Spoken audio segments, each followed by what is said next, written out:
ఇష్టం అంటే ఏంటే? ఇన్నేళ్ళు ఎక్కువ ఇష్టం అంటే ఏంటో తెలియదమ్మా. తెలీదమ్మా. అంటే ఏంటి?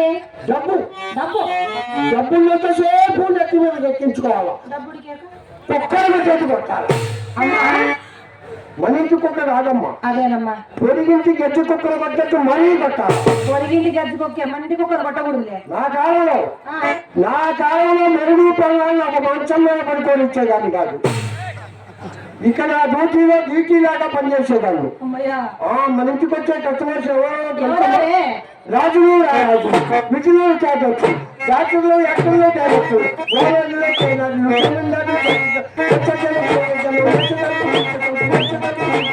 అమ్మా సినిమా కన్నా ఇంటర్వ్యూ నా ఆఫీస్కి వచ్చిన ఇంటర్వ్యూ కాదు. ఆ రోజుల్లో అంత రైతులు లాగుతుందమ్మా.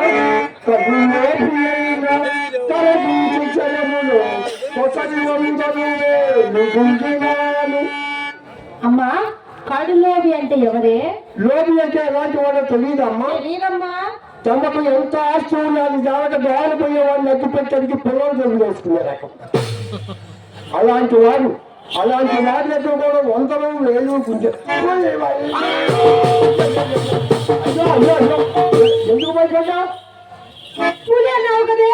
పులా నేను మగవా లేని పని ఇక్కడ ఉన్న జనాన్ని చూసాను భయపడ్డావే.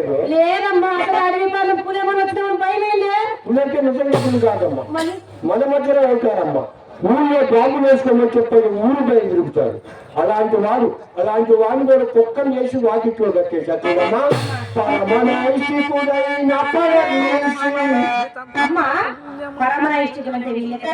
ఎడదీచ్చంటే ఆగమైపోతారు ఇక్కడ కూర్చుంటాను.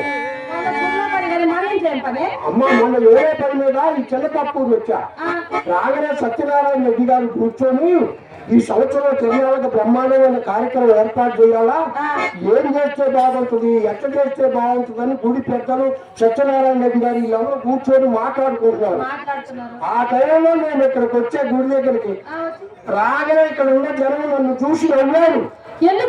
శ్రీగారు ఎక్కడికి వచ్చిందని నేను వాళ్ళు చూసి నవ్వి మర్చిపోయిన కోక భుజాల వరకు మర్చిపోయినా.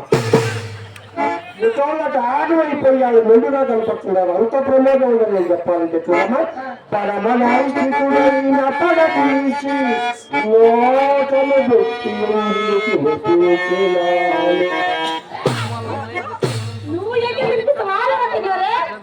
నా ఎంగిలి నీకేం తెలుసమ్మా? నా ఎంగిల్ జిల్లాలో బస్ స్టాండ్ లో రైల్వే స్టేషన్ లో బెచ్చాటం చేసుకుంటూ బతుకుతున్నారమ్మా. ఆ రోజుల్లో సింగర్ ఎందుకు చక్కెర పొంగలంటూ ఓహో అంటూ వయసుందాక నైష్గా నాకేసేవాడమ్మా. ఆ రోజుల్లో అంత వయసులో నాకు అంత గడించాను ఇంత గడించాను అంత చేసి ఎంత చేస్తానంటున్నావే. అవును, నేను ఒక మాట అడగనా? అవునమ్మా. నీవు నా వయసులో మంచి వయసులో ఉన్నప్పుడు నీవు ఇలాగే చేసావటే. నేనా? ఆ రోజులు గుర్తు చేయబోకమ్మా. జనం ఆగమైపోతారు. ఎందుకే? నేను సిగ్గుపడతాను, కోట పైకెత్తాను, వీళ్ళు ఆగమైపోతారు. వద్దు మీరెవరు అడగండి. ఆ రోజుల్లో ఒక బోకర సన్నాసి ఉండేవాడమ్మ. ఎవరెవరు? ఆ బోకర సన్నాసి ఒక ఓపర సన్నాసిని తెచ్చి వీడు పెద్ద లక్షాధికారాన్ని నాకు పరిచయం చేశాడు. నేను నిజమే నిన్న. ఎందుకంటే గంటకు సూట్ వేసుకుని నీట్ గా కనిపించేవాడు. శివరాగరికి తెలిసిందమ్మా. ఫైనాన్స్ లో అప్పు తీసుకొని మన ఇంట్లో దాక్కోటానికి వచ్చాడు. వాడి కొరకు తాగు నేర్పవలసి వచ్చింది. వాడితో పాటు నేను నడవలసి వచ్చింది. వాడి పైన వాడి కోసం నేర్చుకున్న తాగులు మాత్రం నన్ను వదిలించాడు.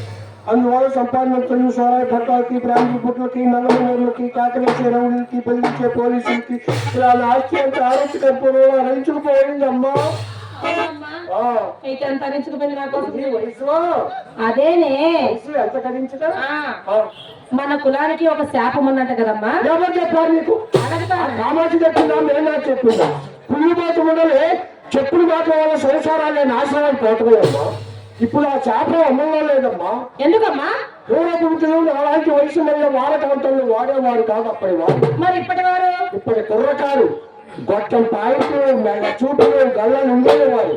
వెళ్తూ ఒక్కసారి నవ్వితే చాలు ఎన్ని రోజులైనా బంద్ చేసుకుని వాళ్ళని చుట్టూ తిరుగుతూనే ఉంటారు. అదొక ఆనందం. ఏడి ఎవరమ్మా? అబ్బాయి. యా అబ్బాయిమా? అదే అల్లుడు అబ్బాయి. ఎవరే? అదే భవాని. ఏమంటావమ్మా భవాని? ఆ వంకరం గారే ఏదని